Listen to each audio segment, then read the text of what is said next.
están, amigos de las redes sociales de nuestra organización Naranjeros de Hermosillo? Amigos que siempre están pendientes de Naranjeros Podcast, les damos una cordial bienvenida a un episodio más, a un capítulo más. Hemos estado contentos porque nos han acompañado en episodios anteriores, hemos tenido invitados especiales y temas que esperamos sean de su interés. Junto a Ricardo Hernández, yo soy Samuel Favela y nosotros les saludamos con muchísimo gusto una vez más. Y hoy tenemos, Ricardo, y te quiero saludar con mucho gusto, y para no abundar mucho en la presentación, porque tenemos hoy un invitado especial y además un invitado que no necesita presentación. Ricardo, bienvenido. Gracias, Samuel. Así es un invitado que, pues, creo que es una inspiración para todos los que hemos estado en este medio. Creo que algunos tratamos de seguir su ejemplo y que ha sido un maestro para varias generaciones ya en lo que viene siendo la crónica deportiva. Un ejemplo para todos nosotros, Óscar Soria. Sí, Óscar Soria. No podemos hablar del béisbol y de los Naranjeros de Hermosillo sin hablar de su trabajo cercano al béisbol y precisamente la organización. Óscar, primero que nada, muchísimas gracias por su tiempo, por estar con nosotros el día de hoy y bienvenido. Bueno, muchas gracias, Samuel, Ricardo, muy amables por esta presentación y a todo el equipo que aquí nos acompaña en Naranjeros. Pues un placer y listos para platicar obviamente de béisbol de los Naranjeros. Justamente esa parte es la que nosotros en este espacio queremos mantener cercana con el auditorio, con la afición naranjera, en esta época del año en donde posiblemente va a surgir entre más de uno el comentario, falta mucho para octubre todavía, falta mucho para septiembre, sí, pero queremos estar en constante comunicación y hoy quisimos que nos regalara un poco de su tiempo para platicar de lo que ha sido este andar en la crónica deportiva, pero sobre todo en la crónica de béisbol y en el tema muy específico con nuestra organización. Y si le parece, Óscar, si es tan amable, nos platique un poquito. Todos tenemos un inicio, todos tenemos un ¿por qué me gusta el béisbol? ¿Cómo tuve mi primer contacto con el béisbol? Muy probablemente el aficionado querrá saber cómo llega Óscar Soria al béisbol. Bueno, en mi caso, yo creo que tarde, comparado a la edad promedio a la que uno se adentra, y sobre todo en Hermosillo, al béisbol. Quizás también porque no radiqué ya por completo, sino hasta que tenía ya 7, 8 años aquí en Hermosillo. Mi familia trasladándose, yo nací en Tijuana, Hermosillo, luego Empalme, luego Guaymas, hasta llegar ya para quedarnos en Hermosillo. Por ahí de cuando tenía yo 7 años, por lo que yo diría que como a los 8 años me empezó a gustar de lleno el béisbol. Incluso recuerdo haber visto un partido en televisión un sábado de los encuentros del único que transmitían en aquel entonces en la televisión, en Hermosillo, estar viendo un juego Dodgers y Rojos, me acuerdo muy bien. Y créeme que no le puse mucha atención, pero recuerdo muy bien que estaba en la televisión. Por eso diría que como a los 8 años más o menos es cuando me metí de lleno y como surge, creo que en muchos de nosotros, por la conversación en el salón de clases, por lo que siguen los amigos.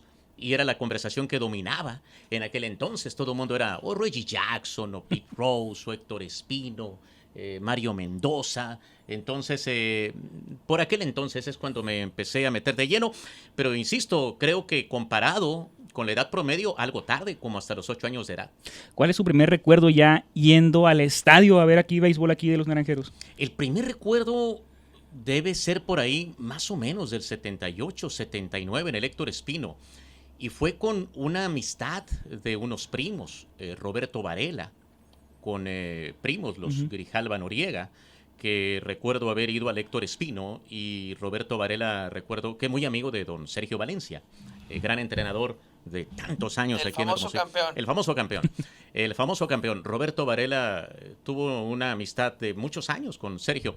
Y recuerdo que fui con él y mis primos y amistades, y hasta recuerdo que Roberto me dijo, a ver, Tocho, mi apodo, ¿no? En la niñez, a ver, toma tú las quinielas, toma las quinielas. Recuerdo que me pidió que yo escogiera las quinielas del quinielero en el Héctor Espino. No recuerdo si lo hice ganar o perder, pero yo tomé las quinielas, ¿no? ¿Quién no jugó desde luego? Sí, ¿Quién no fue parte de esas quinielas en su momento en el estadio Héctor Espino? Esta parte de hermosillense que no va al béisbol o persona que radica en Hermosillo, nacido o no, o yo creo que ya vale, ahora sí el término, Óscar, ya hermosillense por adopción. después de tantos años. Sí, mi familia de hecho hermosillense o sonorense, no necesariamente. Mi mamá es de un lugar llamado Punta de Agua, cerca de La Misa, de Palo Verde, más para el lado de Guaymas, Obregón. Mi papá de Hermosillo, mi hermana pequeña de Hermosillo. Los mayores nacimos en Tijuana, pero pues radicando aquí desde aquel entonces, ya casi 5 décadas. Circunstancias de la vida hicieron que naciera allá. Sí, por el trabajo de mi señor padre, que también ligado a los Sí. medios de comunicación, locutor. Voz comerciales, ¿no? Voz comercial, incluso del béisbol también, y de programas de radiodifusoras. Y en aquel entonces, según me cuenta, trabajaba con una empresa de Mayans, Mario Marcos Mayans, por allá que, pues en mi niñez recuerdo los juegos de los Potros de Tijuana, llegaban de esa estación, si mal no recuerdo. O por lo menos el locutor que tenía en aquel entonces Potros de Tijuana era amistad de mi padre.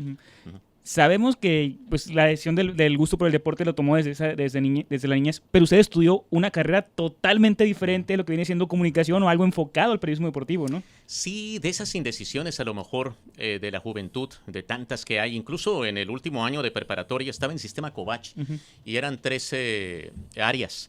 Era el económico-administrativo, ciencias sociales y físico-matemático. Entonces, ahí andaba yo brincando, no sabía qué exactamente iba a estudiar. Y empecé en ciencias sociales porque era más el gusto por la comunicación. Empecé en ciencias sociales y salté a físico-matemático más por los números. Y terminé en económico-administrativo a la hora de okay. la universidad. O sea, cursé en sistema Covach en físico-matemático, pero a la hora de entrar a la universidad, más por el gusto por los números. Mira que me gusta mucho ya hoy en día, creo que en todo caso me gustaría cursar la carrera, ahora sí por ese gusto por todas las materias que se imparten en esa carrera, pero en aquel entonces no era tanto ese gusto de ella fotografía, voy a tomar tantos semestres de fotografía y cosas así que no eran así de mi afición, en cambio en la contabilidad sí. Y me metí a contabilidad y de hecho estuve trabajando ahí en la misma universidad. Me tocó también trabajar, se puede decir, con un amigo en auditorías. A las casetas de cobro, cuando empezaban las casetas de cobro, me acuerdo muy bien, por ahí en Guaymas.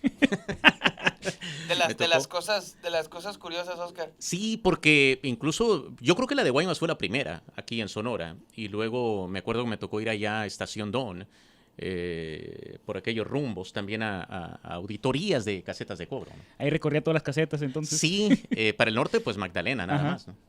Y después de esa parte de decir el tema profesional no directamente ligado a la comunicación, ¿cómo se da ese momento en el que llega a la comunicación deportiva?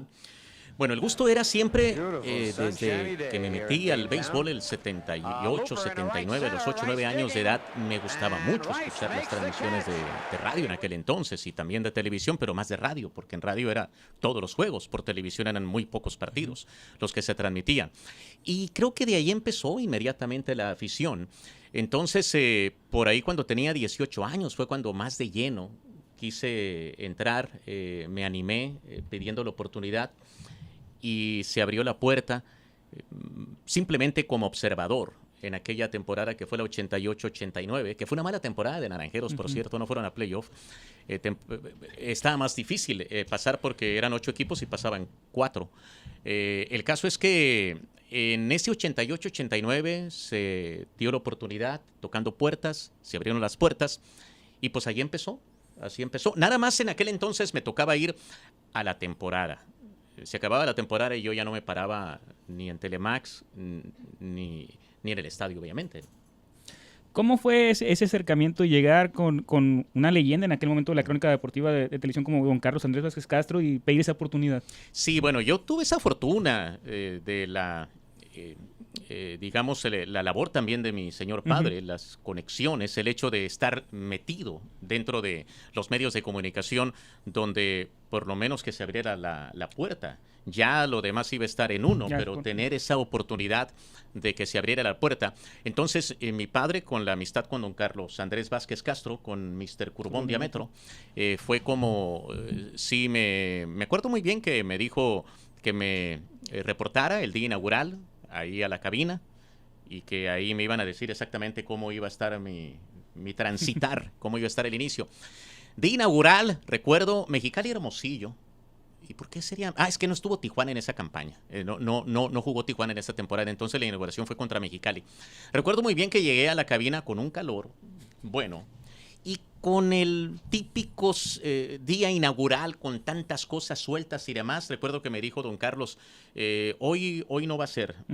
Vete mejor a las gradas y repórtate en el siguiente partido, porque andamos en muchas vueltas. Pues un poquito como con decepción, ¿verdad? Que ya quería quedarme en la cabina, pero sí, me fui a las gradas y ahí me dispuse a ver aquel juego Mexicali contra Hermosillo, ¿no?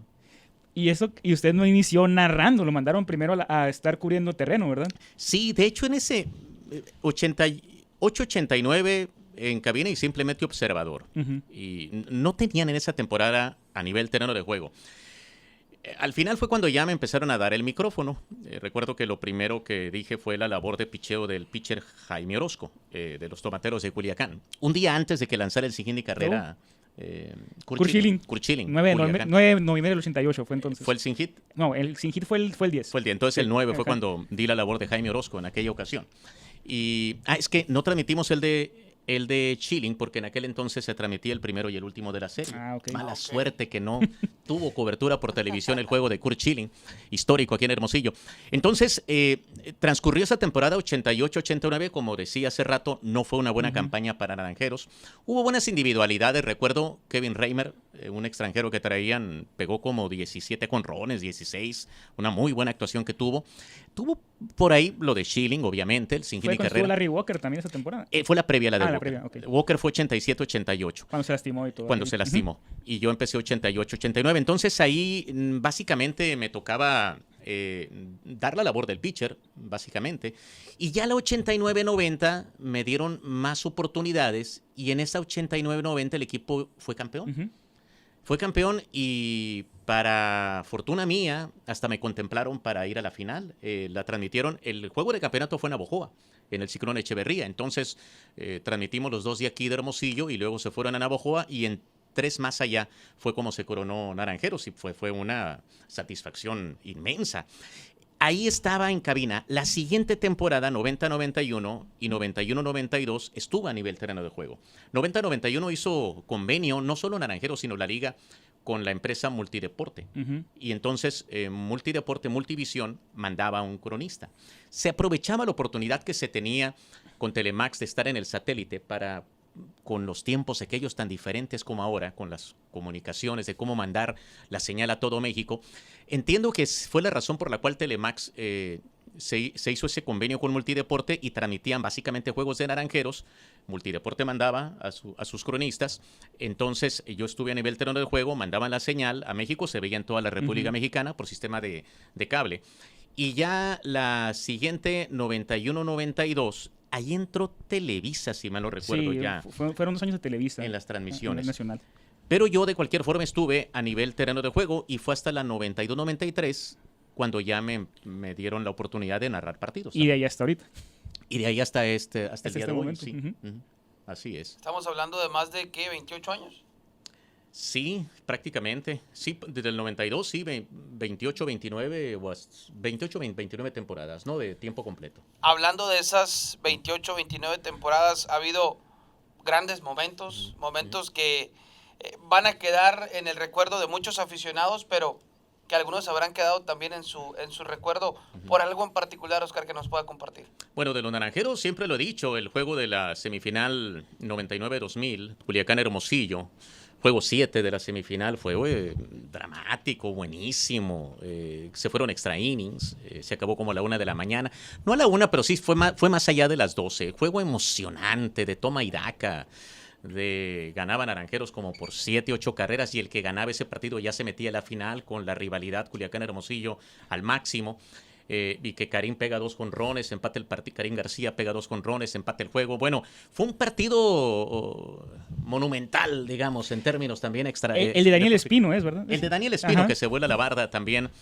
Y bueno, yo lo considero, por lo menos para mí, ¿no? Y a lo mejor no es el más emocionante. Creo que el momento aquel del jonrón de Eduardo Jiménez sobre Wilson Álvarez en la Serie del Caribe de 1992 fue inmenso también para quienes estuvieron presentes ayer en el estadio. Pero ese juego, sinceramente, para mí fue increíble lo que viví hasta la fecha, lo recuerdo como si hubiera sido ayer, ¿no? Porque sí, salimos del estadio y era entre semana, casi estoy seguro, lunes, martes, no sé, y mucha gente en el estadio, por lo que era la rivalidad. Ya no ganaron ni un juego en la final. Los barrió Navojoa a los naranjeros. Pero creo que la satisfacción que le dio a la afición ese partido, como estaba la rivalidad, fue lo máximo. Y al año siguiente ir a la Serie del Caribe a Culiacán también, el equipo, y usted también fue a esa Serie del Caribe. Sí, ahí fue algo también muy especial. Vuelvo a lo que era la rivalidad. Pero siempre no hay como los duelos en playoff, ¿no? Y lástima que Culiacán no pudo meterse a postemporada, que tenía un tremendo equipo en aquel entonces. Digo, lástima por lo que es la rivalidad para la afición y para Naranjeros mejor, que no era, recuerdo muy bien, ¿no? Que Hermosillo ganó la primera vuelta y creo que la segunda no la ganó, pero estaba peleando la máxima puntuación de cualquier forma. El caso es que el equipo estaba tranquilo en playoff y la afición pendiente de lo que estaba pasando con el juego de Culiacán ese último día de la temporada para ver si quedaba eliminado, ¿no?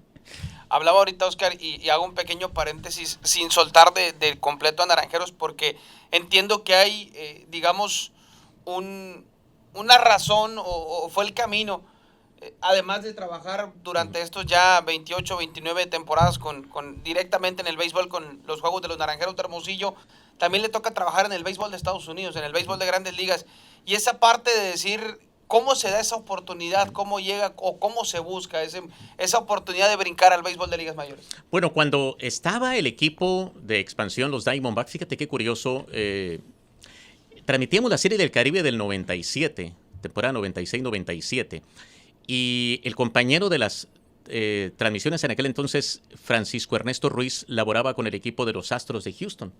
Y recuerdo que incluso él me dice, yo sinceramente nunca pasó por mi mente mandar una solicitud, una aplicación para buscar ser la voz en español de los Diamondbacks de Arizona. Y andaba en aquel entonces eso, ¿no? De más fuerte todavía, porque también los Diamondbacks tuvieron presencia en la Serie del Caribe de 1997. Okay. Hasta el manager Buck Showalter vino, hizo el lanzamiento de la primera bola, directivos del equipo estuvieron aquí. Hubo un día de la Serie del Caribe dedicada a los Diamondbacks de Arizona, y por ahí recuerdo que por lo menos se da la idea, ¿no? De oye, anímate, haz un demo, haz tu currículum y mándalo. Y lo mandé, es decir, sí busqué la oportunidad, pero no se dio la oportunidad en el primer año del equipo. Fue hasta el segundo año cuando se abrieron las puertas, cuando recuerdo bien que vino todavía miembro de la organización de los Diamondbacks de Arizona, el señor Richard Saenz, aquí al estadio Héctor Espino, y una plática informal en la cual me dijo, era mediados de octubre, acababa de terminar la primera temporada de los Diamondbacks de Arizona, y por ahí se dio el acercamiento, la oportunidad, y por ahí empezó, y ya se vino concretando en toda forma hasta la temporada siguiente, porque pues involucraba papeleo y demás de conseguir la visa de trabajo y cosas de ese tipo, ¿no? Que llevaron pues a darle cierta, pues no ligereza, sino todo lo contrario, fue algo lento, pero se vino concretando la campaña siguiente, ¿no? ¿Cuántos años ya con el equipo de Arizona?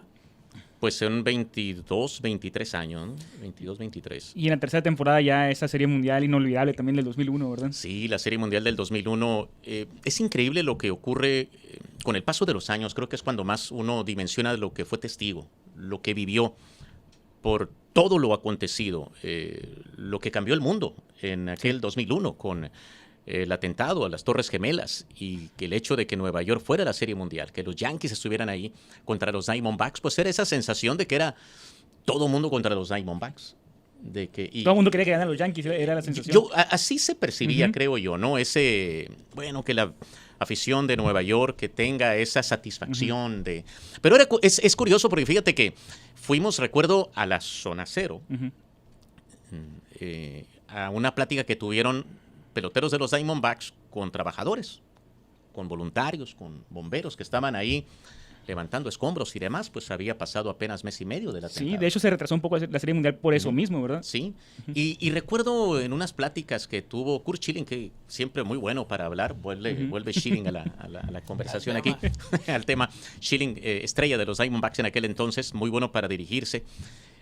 a los presentes y dirigió algunas palabras, algo así como diciendo: yo sé que todos ustedes quieren que nosotros perdamos en la Serie Mundial, pero no, resulta que eran fans de los Mets de Nueva York, la mayoría. Pues querían ganar los Diamondbacks entonces. Y querían que ganaran los Diamondbacks, entonces no todos eran.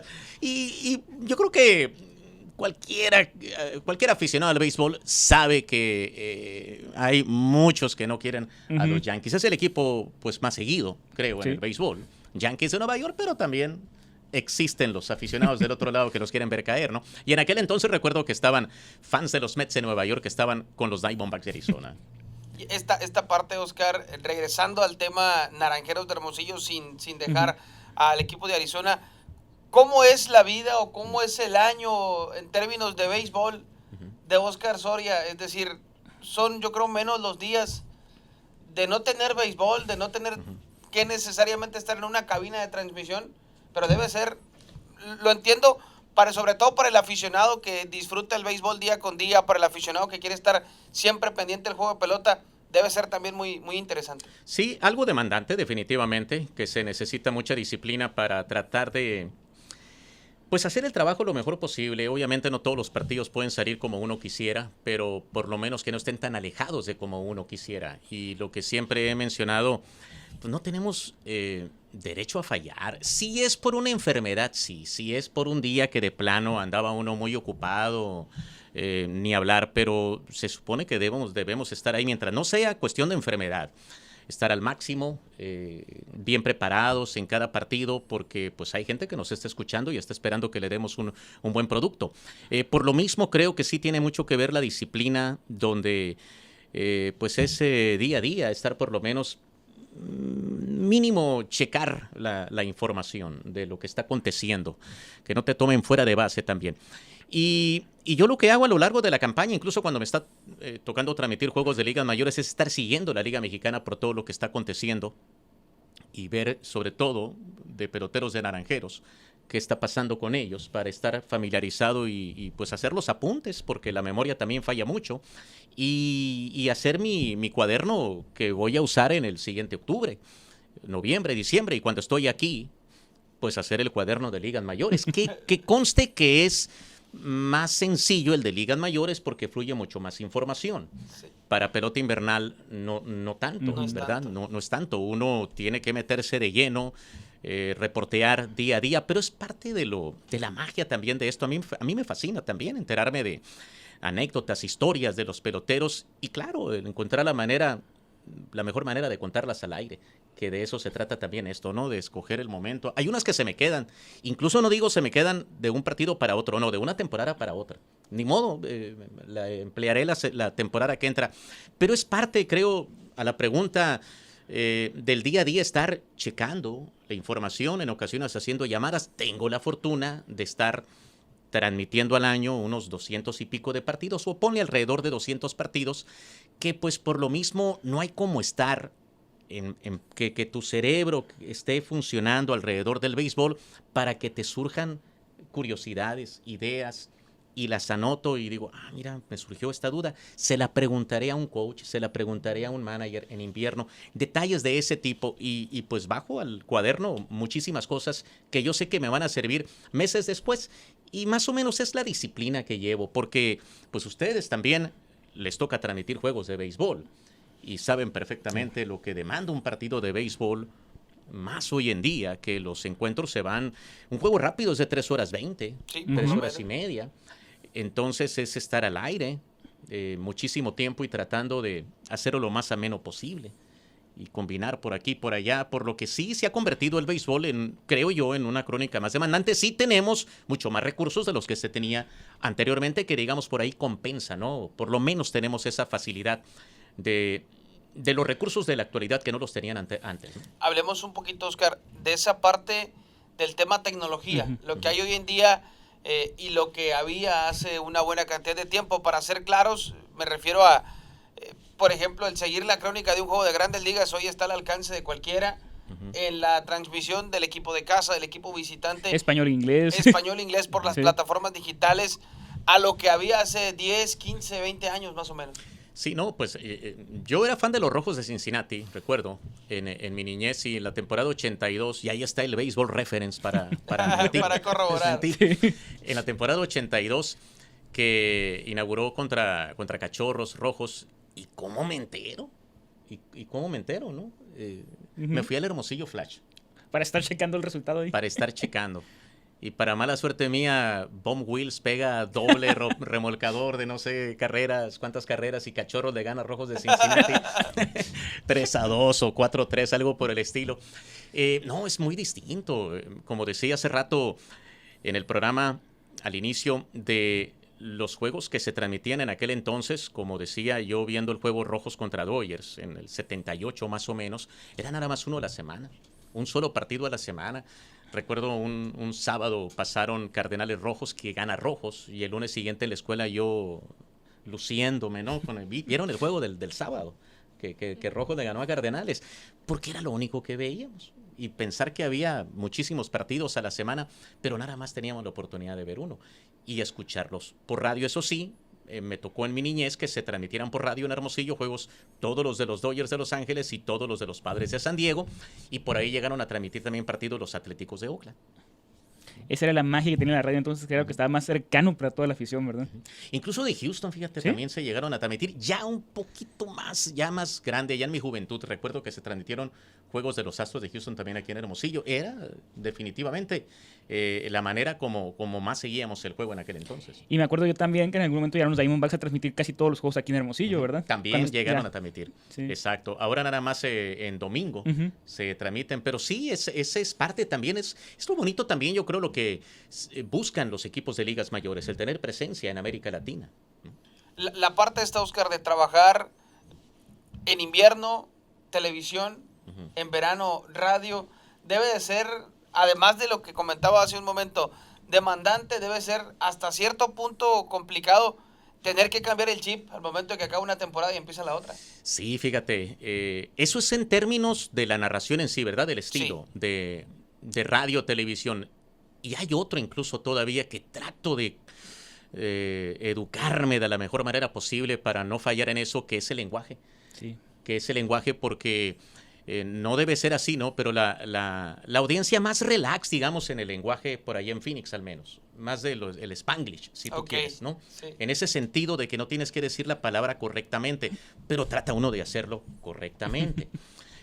Porque luego cuando viene uno para acá, ahí sí, no te puede fallar una palabra mal mencionada, ¿verdad? Incluso la pronunciación de algunos nombres en Estados Unidos que se lo pueden tomar como que no está bien pronunciado, ¿verdad? No hay problema, Sí, ¿no? Y fíjate que, Ricardo, en eso de la pronunciación de los nombres, todavía está más relajado, yo creo, ¿no? Todavía, incluso había un pelotero en Hermosillo, Dave Holland, que recuerdo que a lo largo de la temporada lo pronunciaron de 3 formas diferentes, ¿no? Los cronistas de aquella época, Van Hollen, Van Oglen, Bonoglen, bueno, de todos, y a mí me ha pasado también. Digo, nos pasó con Denis Serfat en su momento también aquí, que todo el mundo lo pronunciamos de diferente forma. Sí, fíjate, la pronunciación diría que es lo que menos me preocupa, sino lo otro más que todo, ¿no?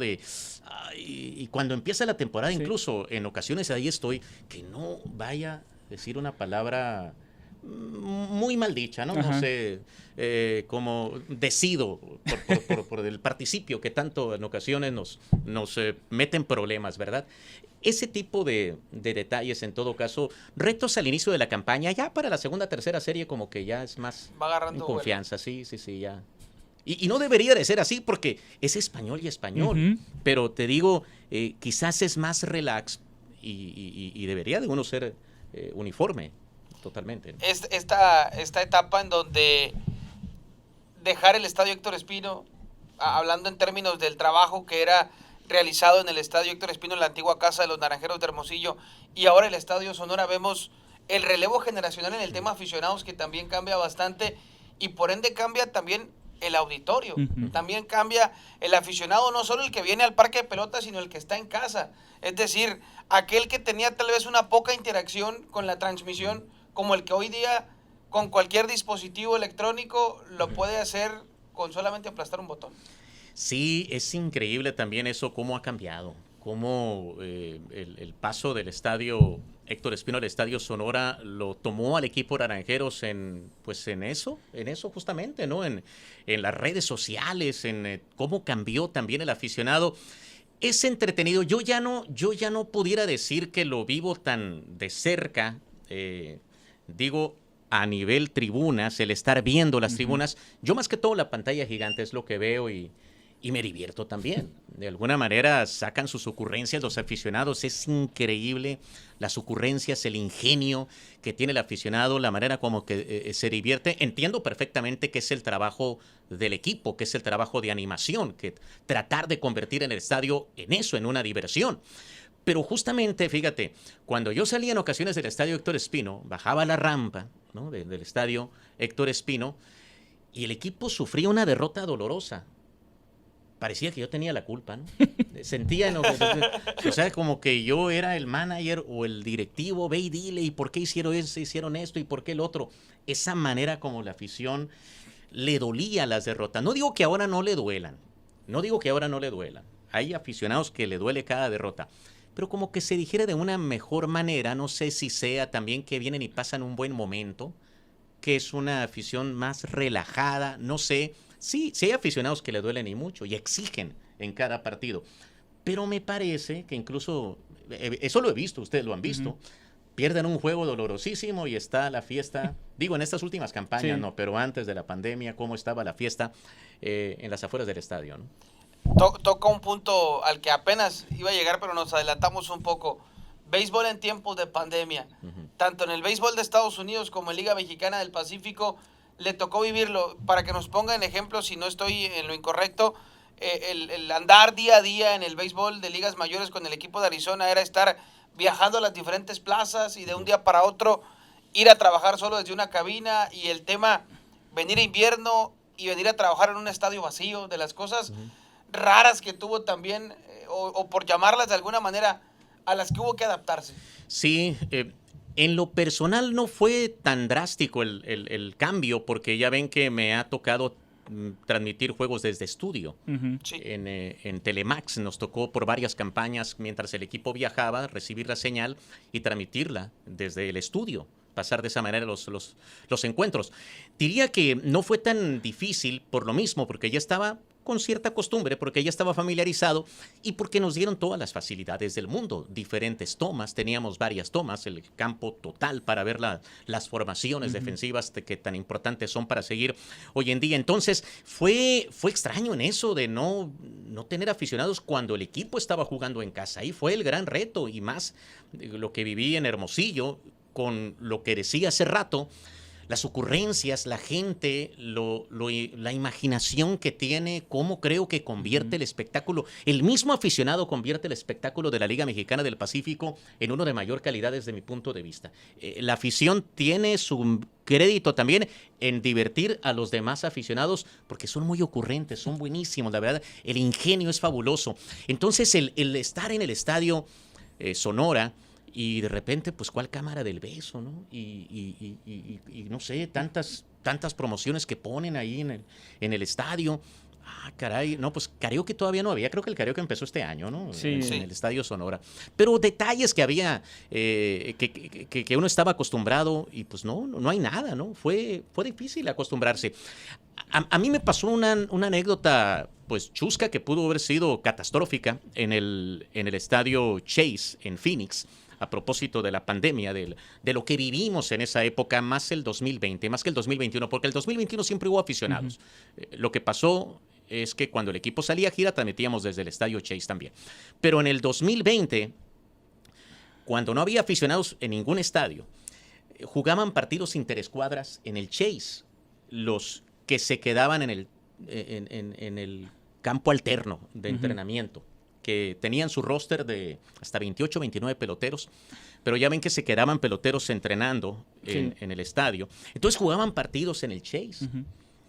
Nunca coincidió que estuvieran jugando un partido en el Chase y yo transmitiendo un encuentro en vivo, ¿no? Pero sí pasó muchas veces que estuvieran aquí jugando un partido en el Chase mientras yo esperaba la transmisión del encuentro. Iban a jugar, no recuerdo ni dónde. Pero el caso es que no seguí la acción del campo de juego y vino un foul a la cabina. Y yo estaba en la plática con mi compañero de transmisión, Rodrigo López. Yo estaba en plena plática y me impacta una pelota en la pierna, pero un poquito más para acá y pues me pega en la cabeza, ¿no? Estuvo medio... De peligro. Sí, la verdad que...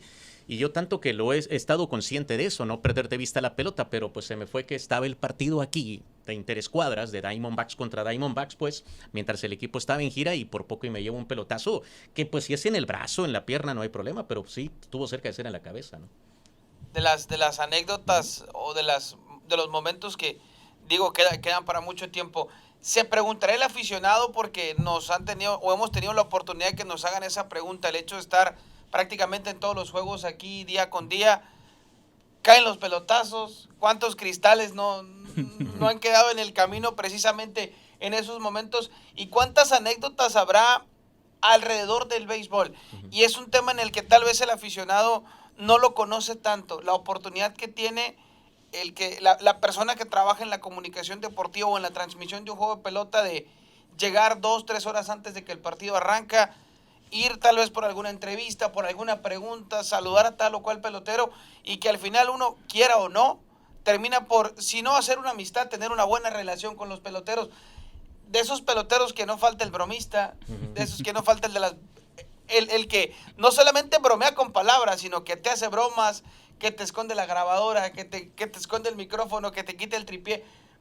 De las anécdotas que nos pueda compartir. Pues el número uno tiene que ser el Borrego Sandoval. El Borrego muy bromista, muy crítico, mi buen amigo, el Borrego Sandoval, siempre con su comentario atinado, con jiribillas, si tú quieres, con truco, del buen Borrego, como incluso cuando le retiraron el número, no sé si recuerden, el Borrego es re bueno para ese tipo de mensajes, cuando dijo algo así como que se tardaron en retirarme el número, ya se estaban tardando, algo así. El Borrego lo recuerdo con mucho afecto, el Borrego, una gran amistad. Y sí, el Borrego más que todo en la broma, en el comentario de ese tipo que pues te despertaba si es que andabas medio abajo, ¿no? Ya estoy listo para la transmisión con el Borrego. Fíjate que en Grandes Ligas me pasó algo muy curioso, más que... Bueno, amistad a fin de cuentas sí, ¿verdad? Pero en lo profesional. Miguel Batista, el dominicano, el pitcher, el poeta Miguel Batista, porque ocurrió algo, verás qué curioso. Él no solo escribió poesía, sino también libros, escribió un thriller. Si mal no recuerdo, se llama Ante los ojos de la ley. Y me obsequió el libro, buenísimo, y lo leí. Imagínate esa fortuna de estar leyendo un libro y que tengas al autor al alcance. Ya no decir para que te surge una duda con un pelotero de una jugada y que quieras preguntarle al día siguiente para llevarlo a la transmisión, sino estar leyendo un libro y que tengas al autor al alcance. Y tres dudas le preguntaba. Sí, 2, 3 ocasiones. Oye, Miguel, en esta parte. Y me sacaba de la duda y me decía, uy, estás por llegar a una parte muy buena. Aquí te voy a tener mañana. Eso me pasó con Miguel Batista por el libro. No sé cuántos ha escrito, pero ese estuvo buenísimo, ese thriller Ante los ojos de la ley. Curioso eso que hacen algunos peloteros, el caso ese de Miguel Batista, el caso de otros que cantan, como el Cañón Osuna, que también imagino que también le regaló su CD en su momento, ¿verdad? Sí, también el Cañón. Aunque creo que ya estaba retirado. Ay, venía con Cañeros. No estoy seguro, a lo mejor venía con Cañeros. Que Cañón también siempre una persona muy agradable, con buenas experiencias que llegué a compartir con el Cañón, tanto en la Serie del Caribe del 95 como después ya en su paso por ligas mayores. Algunas conversaciones que surgieron años después de la final que le ganaron a Culiacán en el 94-95, que él acabó la temporada, él logró el out 27 con el Cañón Osuna, el Cañón cantando, ¿no? Sí. Hablando de, bueno, ya platicábamos hace un rato, Oscar, más de 20 años en el béisbol invernal, muchos años también trabajando con el equipo de Arizona o trabajando en el béisbol. Es inevitable que para el aficionado al béisbol, ver la figura o la persona de Oscar, el querer acercarse a saludarlo, el querer acercarse tal vez por la fotografía, tal vez por el autógrafo, ¿le ha sucedido? ¿Qué ha representado para su persona eso? Sí, mucha emoción. Creo que pues se merece todo el respeto del mundo y la atención, el aficionado. Fíjate, yo entiendo, a mí me gustaba eso. Yo como niño, joven, ir al estadio también era asomarme a la cabina de transmisión, pero bueno, era mi afición también por eso.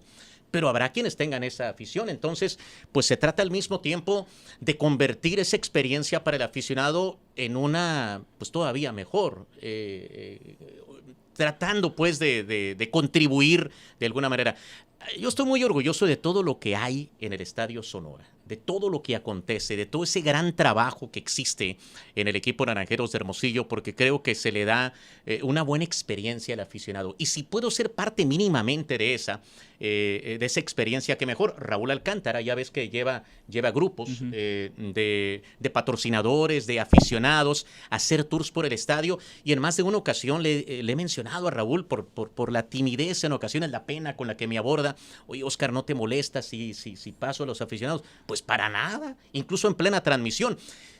Entendemos todos que estamos llevándole a la audiencia esa transmisión, que es nuestra labor principal, el llevar a la audiencia, pero hacemos el esfuerzo por combinarle pues un ratito en el encuentro, un minuto en el partido. Que se lleve el recuerdo. Que se lleve el aficionado ese recuerdo, porque sí, en niños puede marcar a lo mejor algo muy, muy positivo, el que salga todavía más contentos. Obviamente el producto principal, y eso lo entendemos perfectamente, es lo que hay en medio de las líneas, el campo de juego, los peloteros. Pero hay tantos detalles alrededor del estadio que se pueden convertir en algo, parte de esa buena experiencia que puede vivir un aficionado, y más los niños. Oscar, otro punto importante que te comentaba, Samuel, la diferencia que es actualmente de cómo se lleva el béisbol en muchas plataformas distintas. Hemos visto también con usted cómo ha estado ya en diferentes cadenas de televisión, incluso internacionales, transmitiendo juegos. Yo recuerdo muy bien cuando estuvo usted con ESPN, que también transmitió el Clásico Mundial, que fue en Arizona, curiosamente, en aquel memorable juego de México-Estados Unidos que se dio en esa ocasión en el 2006. También varias series del Caribe ya con distintas televisoras. ¿Qué representa para usted esto? ¿Qué ha significado para usted en su carrera? Sí, ese Clásico Mundial fue de los máximos acontecimientos para un servidor. El primero, sí. Aparte, fíjate, como dices, fue hasta ahí en el Chase, ahí en el estadio de casa. Y bueno, era estar en casa, era estar incluso en la cabina principal del estadio Chase. Fue una bonita experiencia.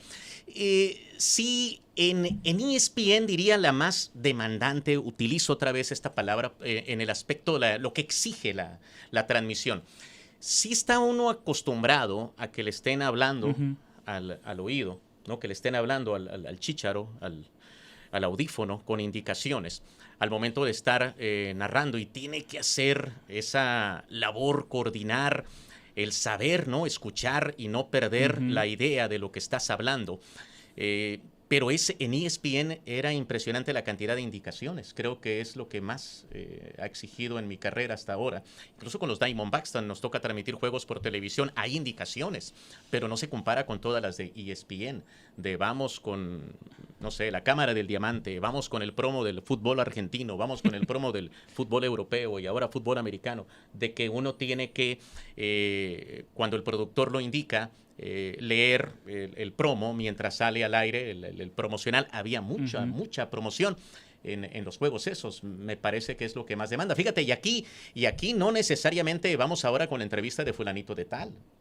No, era algo aparte, y se trata, pues, aterrizar la idea rápido de lo que estás hablando. Sin desenfocarte de lo que estás viendo en el juego también. O sea, era algo muy, por así decirlo, de estar muy concentrado. Fíjate, en la pasada campaña de la Liga Mexicana del Pacífico me tocó un señor que me puso en la cabina un niño. Un niño, ¿no? Y estaba yo en medio de un comentario. En medio de un comentario. Y no digo que sea bueno en esto, pero tampoco soy el peor. Pero esos son los retos, precisamente. Saludar al niño. Y seguir, ¿no?, con el comentario. Y tratar de no salirte de tu idea. Eso es más o menos lo de ESPN, que creo yo era lo que más me exigía. No son los únicos, pero sí los que más están con indicaciones. Y se trata de, pues, aterrizar la idea en ese momento, que en 10 segundos ve el promo, que en 5 segundos, y meterte de lleno al promo, ¿no? Que se vea lo mejor posible. Y hay mucha gente de otras partes de la República que lo conoció en ese momento usted y que siguen valorando su trabajo y que lo han seguido después de ese momento. ¿Sí le han comentado a usted eso?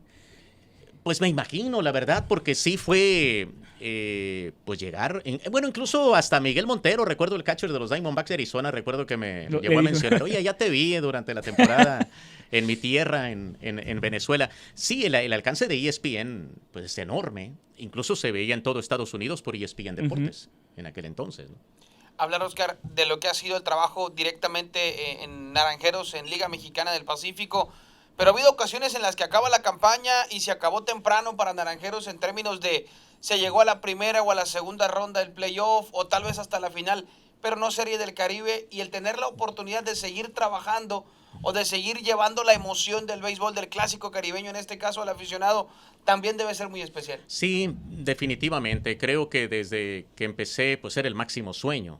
El irte toda la temporada, el tener la oportunidad de transmitir la Serie del Caribe. Sí me tocó algunas en los inicios, para radio me tocaron algunas de la década de los 90, pero por un periodo ya no me tocó trabajar en las Series del Caribe. Y pues en los últimos años me ha tocado, he tenido esa satisfacción de estar todavía de lleno. Y eso pues te obliga también a seguir de lleno, seguir cada partido. Porque creo que eso pasa incluso con los peloteros, ¿no? Te eliminan, te vas y a lo mejor ya pierdes el hilo, ya no te enteras tanto de lo que está pasando. Y de esa manera, como sabes que todavía te toca transmitir partidos, pues está uno metido de lleno porque lo necesita, porque es parte de la labor de uno, el ver los juegos, porque tiene una transmisión próximamente, ¿no? Ahora, la parte de seguir tal vez un juego, no sé si en alguna ocasión ha ocurrido con el equipo de Arizona o con Naranjeros, pero seguir un juego pero no estar en la cabina de transmisión debe ser raro. Sí, muy raro. Me ha tocado, porque en días libres que tengo allá, me toca trabajar de los 162 encuentros, 150. Entonces, de repente me escapo a un partido ahí en las tribunas. Sí, es un poquito raro, lo sé, pero lo disfruto. Donde no me ha tocado es en el Estadio Sonora. Okay. Algún día me va a tocar. Y será muy raro también. Sí, pero fíjate si que... Si lo vemos en la pantalla, después sabremos que está ambientado ya también. Yo sé que lo voy a disfrutar. No, si mi señora me dice, le voy a decir que me ponga la cámara del beso y la... Bueno. Hay alguien, sí, ya sin decir nombres, pero hay alguien que cercano a usted le gusta mucho la pantalla. Lo recordamos bastante bien. Mi niño, ¿cómo no? Lo recordamos bastante bien.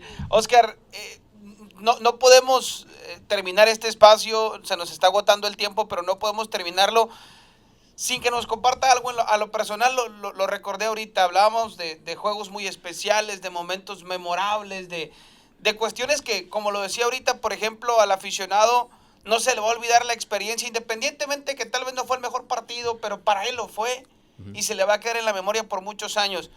Hemos escuchado tantas veces la frase de extra innings, el sueño dorado de los aficionados. Con usted hay un caso muy especial en el tema de un juego extra innings. Por ahí recuerdo haber escuchado probablemente para el aficionado sea el sueño dorado, pero para el que está trabajando ya se quiere ir. Y una vez yo escuché a alguien que una vez dijo, mi sueño es narrar un juego y quedarme hasta que me amanezca el sol otra vez. Eso era antes, ¿no? Ahorita ya no. Bueno, ya no nos va a suceder. Sí, fíjate que yo tenía ese deseo algún día. ¿Qué pasó? Que el partido... No, pues nunca se dio. Lo más cercano fue la Serie del Caribe aquí en el 2013, supongo yo. Sí, y fíjate que hubo otro acontecimiento que de hecho está en el libro de récords de la Liga Mexicana del Pacífico, aquel partido que tuvieron en Mexicali. Ah, sí. ¿Qué fue? Se acabó a las 2 o 3 de la mañana, creo. 2 o 3 de la mañana sería más o menos. Tiempo de aquí. Ajá. Tiempo de aquí. Sí, sí. Pero en esa época, yo creo que esta fue más tarde, Ricardo, pero ponle 3 de la mañana. Y en esa época en Telemax eran los juegos diferidos, hora y media. Entonces ya sabrás, ¿no? Que casi... No es que hubiéramos salido a las 4:30 de la mañana, no, se grababa y se pasaba diferido. Pero sí, cuando despedimos conscientes de que ya iban a ser como las 4:30, 5 de la mañana, casi... Empezar la programación que seguía ahorita ya. Quédense con Sandra Luz y Fano, ya vienen, creo que era, ¿no? Ya viene, quédense porque ya están aquí en el estudio. Cositas así. Ese es en todo caso lo más cercano que me ha tocado. Y claro, el de la Serie del Caribe, aquella en el Estadio Sonora, cuando la apertura del estadio, pues también inolvidable. Yo creo que todos los que estuvimos ahí recordamos perfectamente tantos detalles de aquel día, ¿no? Una pregunta que quisiera hacerle porque sé que aparte de béisbol, ha narrado muchos deportes, incluso en la guía de Diamondbacks, guía de medios de Diamondbacks, dice que hasta rodeo ha estado narrando, y yo sé que sí es cierto. ¿Qué deporte es el que más le ha gustado narrar, aparte de béisbol, y el que más le ha complicado, que dice, es algo muy raro esto que estoy narrando? Pues complicado el boxeo, fíjate. El boxeo es lo que más creo he batallado en todo caso. Me gustan muchos el básquetbol, me fascina por la rapidez también, la dinámica que hay en el juego. El fútbol soccer también. Me parece que he tenido la oportunidad de familiarizarme. ¿Te acuerdas que me tocó transmitir un juego de cimarrones? De cimarrones. Sí. Y la fortuna es que en el fútbol, pues hay mucho fútbol en la televisión. Y lo que decía hace rato de cuando me toca transmitir béisbol, pues el chiste es ver los juegos, previos incluso, para tener más información. Pues tenía la fortuna en aquel entonces de que se pasaban casi todos los juegos. Entonces, si iba a jugar, no sé, el equipo de Celaya o no, Tapachula. Tapachula estaba... Sí, estaba Tapachula. Estaba Tapachula, ¿verdad? Pues podía ver los juegos, los 3 partidos previos de ese equipo antes de enfrentar a Cimarrones. Entonces llegaba con una confianza al partido, que ya te conocía a todos los jugadores de aquel equipo y de Cimarrones, que no hay cómo llegar con confianza, creo yo, a una transmisión. Tener esa confianza de que dominas el tema, que es lo más importante, ¿no? En mi caso, en el béisbol, me da mucha confianza, no importa el circuito que me toque transmitir, sea amateur, sea profesional, aun cuando no conozca a los peloteros, pero en otros deportes ahí sí que necesito saber de lleno de los protagonistas, creo yo, para tener esa confianza, ¿no? Ha sido una charla, la hemos disfrutado nosotros, sí. y creo que las personas, los aficionados que nos hayan estado siguiendo a través de las diferentes plataformas lo han hecho también. No nos vamos a despedir, no nos vamos a ir de este episodio de Naranjeros Podcast sin antes volver a reiterar el agradecimiento, Oscar, por habernos acompañado el día de hoy. A nombre de todos los que trabajamos aquí en la organización, es de verdad un gusto el haber crecido siguiendo. Yo creo que quien no siguió un juego de Naranjeros de Hermosillo, probablemente quien no se desveló en esos juegos diferidos, escuchando la crónica, hoy en día no se puede decir un aficionado de nuestro equipo Naranjeros de Hermosillo. Muchos años, decíamos, más de 20, tanto en la Liga Mexicana del Pacífico como también en el béisbol de Estados Unidos. ¿Qué le falta a Oscar Soria en el béisbol? No, pues no puedo pedir más. La verdad que muy agradecido por todo esto, con salud, bendito Dios, que hemos estado en estas campañas, que es parte también, yo creo, de el agradecimiento, el tener la oportunidad de cumplir un sueño, el estar en una cabina de transmisión y pues estar saludable para transmitir en cada campaña. La verdad que no puedo pedir más. Y nosotros desear que sigan siendo muchas más Así campañas. Desde luego que sí. Pues amigos, lo han visto ustedes, lo hemos disfrutado nosotros, ojalá que ustedes también, que tengamos más invitados como el del día de hoy, como don Oscar. Gracias por habernos acompañado el día de hoy. ¿Qué decirle a la afición, Oscar, que está siempre pendiente de su equipo y que por supuesto, al igual que todos los que estamos involucrados en el béisbol y con Naranjeros, deseamos que el próximo mes de octubre arranque la campaña y que sea una gran campaña, que finalice los últimos días del mes de enero, por supuesto, lo deseamos todos, pero ¿qué decirle a ese aficionado fiel que año con año está no solamente siguiendo el equipo, sino siguiendo su transmisión? Pues esperar esa próxima temporada, como mencionas. Creo que tenemos esa dicha también de contar con un circuito de lo más importante en Latinoamérica, la Liga Mexicana del Pacífico, que pues en lo personal me ha tocado disfrutar desde hace muchos años y pues cada vez la veo más entretenida. Es cierto, de repente recordamos nombres pues como el mismo Héctor Espino, que como quisiéramos ese tipo de superestrellas, pero la verdad que vemos esta generación de estrellas, de estelares en el béisbol mexicano que son un deleite y creo que hay que disfrutarlos y esperemos verlos a partir del próximo mes de octubre. Ya lo escucharon, amigos, estaremos pendientes. Mientras ese receso de temporada ocurre, mientras estos días de espera continúan. Nosotros pues, esperamos volver a coincidir con ustedes aquí en este espacio de Naranjeros Podcast. Les recordamos no dejar de estar al pendiente de las diferentes vías de comunicación que tiene nuestra organización Naranjeros de Hermosillo, las redes sociales, el canal de YouTube, Naranjeros Radio y todos los espacios que tiene nuestro club para estar siempre cercanos a la afición. Ricardo, nos vamos. Nos vamos, Samuel. Un placer haber estado en esta ocasión con Oscar Soria y los esperamos en la próxima edición con otro invitado más también que tendremos aquí. Efectivamente, así será. Ojalá que les resulte de su agrado. A todos, muchísimas gracias. Pásela muy bien. Hasta la próxima.